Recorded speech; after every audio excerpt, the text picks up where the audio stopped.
nerds, welcome to Crank It Up. I'm Jim Price, and today I'll be talking about cards that I believe don't fit in their faction. When I first started playing this game, I loved the idea of Preconstruction because it meant that the work was largely done for me. More importantly, the setup is done for me. There are games like Marvel Champions, which I love, but sometimes it feels like I am playing the Marvel Champions Organize the Box variant.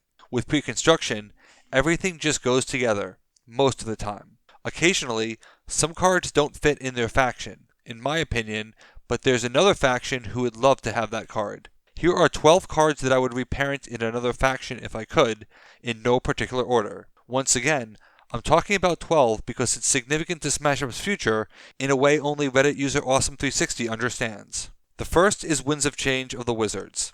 Our channel friend Mark from that Smash Up channel really enjoys Winds of Change, as it was on their Best of Smash Up series, but I personally disagree, at least for the Wizards. The upside of Winds of Change is that it can be a multi-card draw that gives you an extra action, but the problem is that the Wizards already have card draw. This card, for the Wizards, reduces the number of cards in your hand while making you see the same cards again. You have no idea what you are getting, and the few times I've played this, I tend to get the same cards back because decks hate me. If you can play out your hand to regenerate it with this, it would be great, but that hasn't been my experience at all. Ghosts, however, would love this card, even when it results in a net card loss, because that's actually great for Ghosts. Instead of discarding cards to get down, shuffle them back into your deck.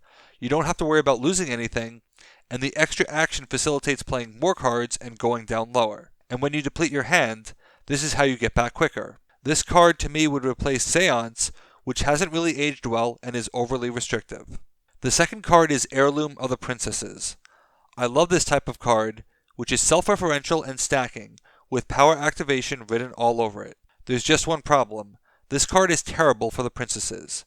Ignoring Griselda, who retrieves them, the heirlooms are too slow to be impactful. The princesses have no extra actions, and they are placing them on Power 5 minions, which makes a burst bad and a setup play inefficient. But this card would look great in the fairy deck. The Tinks would have a great bait-and-switch style play that makes perfect sense. Play an heirloom on one minion, then pull it over and double it down on someone else. And the fairies do have extra actions with Puck. Given the nature of this card, you'd need to work in some form of Griselda recursion, but there are plenty of fairy candidates to remove. Alternatively, you could give it to Tink so that she always has something to do. In fact, I would make it an Ore so that each minion in the faction has an Ore ability. The third card is Change of Venue. This is a pet peeve, but I dislike it when cards explicitly allow something that they can never do in their own faction. When things are done generally, that would be a different story. If Change of Venue said return a modifier, it wouldn't be an issue because it's subtle. But Change of Venue explicitly allows returning a minion modifier, and the steampunks have none of those. I don't even like using this to return and replay their base modifiers either, because the steampunks don't need it, especially with their mobility. It's a bait-and-switch style card, but it never works out that way for me, and I love the steampunks. But you know who would love this card? Wait, that faction hasn't been announced yet. So let's go with the werewolves instead. They have both types of modifiers, and modifiers that it would make perfect sense to replay. Not going to win on marking territory? Replay it elsewhere. Someone isn't the largest minion anymore? Replay it elsewhere. Somewhat ironically, to make room for the card, I'd remove Unstoppable, one of the very cards who would benefit from Change of Venue. Thematically, I see this card as the werewolves changing targets or unleashing their lunar form. It'd be a great fit in that faction, and with a Great Wolf Spirit, you'd turn Change of Venue into a time loop with Leader of the Pack, because Great Wolf Spirit makes everything better and is totally fine as a card. The fourth card is Mole. Mole has an iconic ability in the worst possible faction. The spies themselves have no logical mole targets because they make no sense for deck manipulation. The best you can do is try to draw cards from your partner. But this type of ability would make perfect sense, once again, in the werewolves. Lugaroo is pretty meaningless when compared to Pack Alpha, and there's so much redundancy. The werewolves become one-dimensional on an ability that can be played around. But consider the werewolf actions played as Mole. Chew Toy, Let the Dogs Out, Full Moon, marking territory on another base. So many good options that play perfectly into their playstyle. Which changes like this, they wouldn't even need the Great Wolf Spirit, who makes everything worse and is problematic as a card. The fifth card is Mass Enchantment, another wizard card. Unless you are the cheating Smash Up AI, who always knows the top card, this card just doesn't ever fire.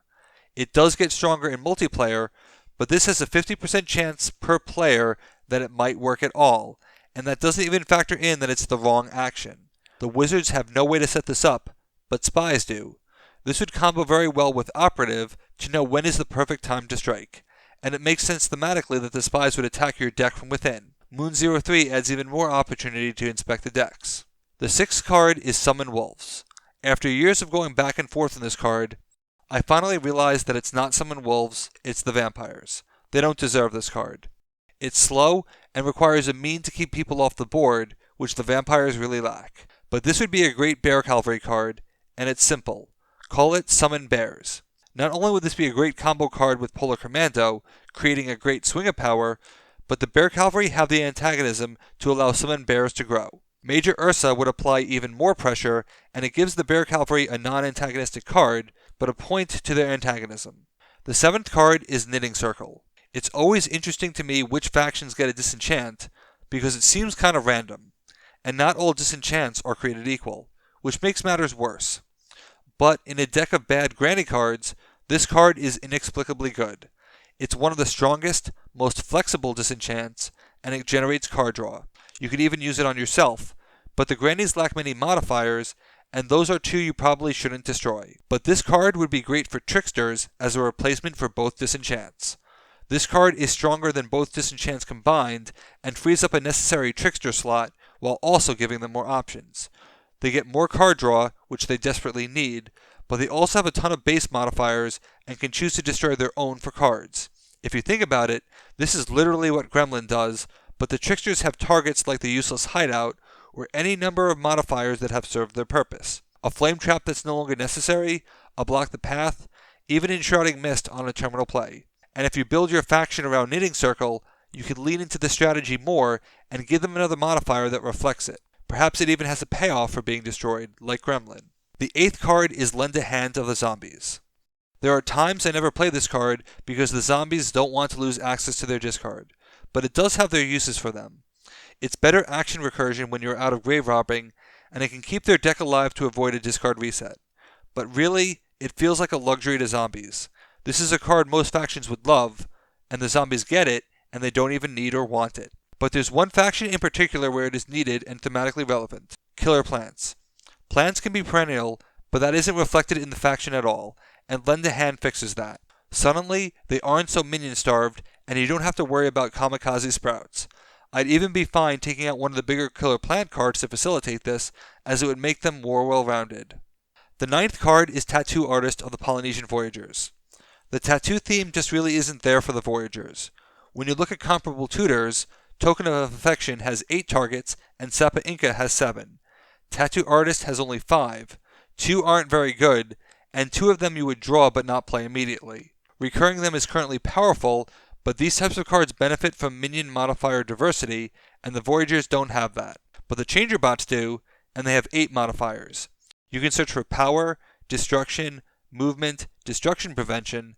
Not all of these are created equal, but there is more variety, and thematically it represents the Changer Bots choosing what form to take. You can replace 4 Mergicon because those generic +1 per minion cards are a dime a dozen, and then the Voyagers could get a card that actually fixed their own movement issues.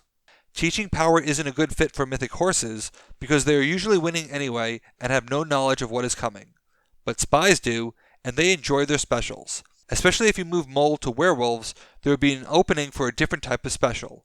In fact, this would be interesting as Mole's ability outright, because a mole would count towards powering itself up, and a mole could uncover another mole for even more fun. But most importantly, now there is even more payoff to deck manipulation and long-term manipulation with For My Eyes Only. It's thematic and mechanically appropriate. Teaching Power is wasted in the Mythic Horses, but it wouldn't be in Spies, and with a swap of Mass Enchantment, perhaps would chip away at their Titan as well.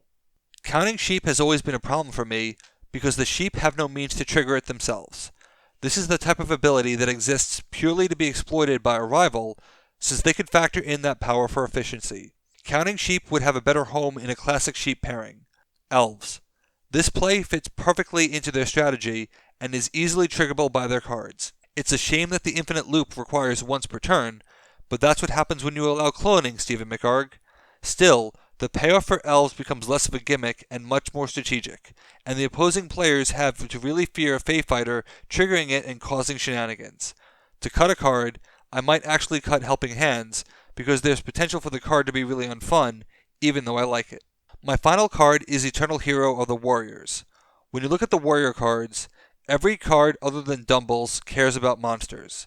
This ability, while great, is randomly included in their theme, which is surprising because this feels like a cleric card. Avoiding the discard pile is what they do. This could be a replacement for Been and Gone, which is really strong, but very similar in function to the Deep Friars. Of course, you could also just give them this card and take away something else, like global power boosts, to have the clerics purely lean into the discard pile avoidance. Given that the clerics have no equity in their cards, this would be an interesting alternative because there would be times to move and times to replay a minion. The warriors would lose a mechanical outlier, while the clerics would be fleshed out even more. So those are 12 cards that could find new life in a new faction. This is of course all theoretical, but it's fun to think about, and there are always lessons that can be learned from looking at mechanical outliers. What are some examples of cards you'd like to see reparented? Let me know in the comments.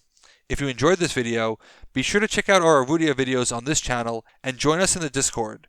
Links are in the description, and if you go to the Discord this weekend, you may see a surprise announcement. Thanks for watching. Be sure to like and subscribe. Let's shut it down.